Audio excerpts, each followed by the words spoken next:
Rita Hayworth est entrée dans la légende à 27 ans, au moment de la sortie de Gilda aux États-Unis, en avril 1946. Dans ce classique du film noir, elle incarne une femme fatale en robe moulante qui déchaîne passion, haine et jalousie entre deux hommes.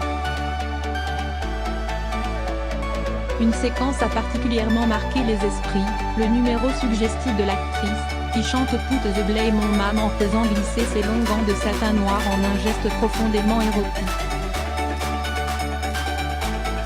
Née en 1918 à New York, d'un père d'origine espagnole, la jeune Margarita Carmen Cancino fait ses débuts sur la scène du Carnegie Hall à l'âge de 4 ans, aux côtés de son père, un danseur de tango d'origine sévillane.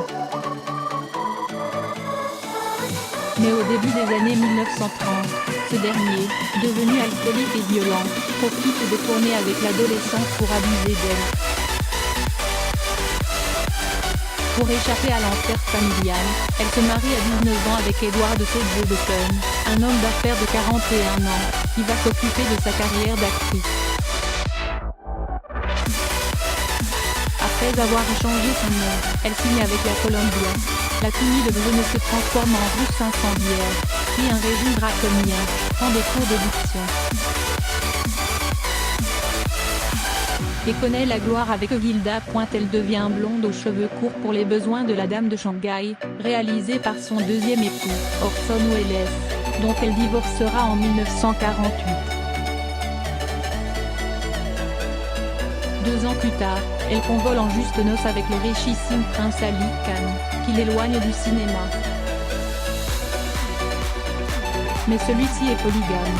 Elle le quitte, non sans lui avoir donné une fille, Yasmine, et se marie encore à 2 reprises. Fragile, en proie à des sautes d'humeur, la star se met à boire plus que de raison. Au milieu des années 1960, l'actrice, qui a du mal à mémoriser ses textes sur les tournages, est atteinte sans le savoir d'une maladie encore mal connue, Alzheimer. Ultime épreuve d'une vie passée à tenter de les surmonter.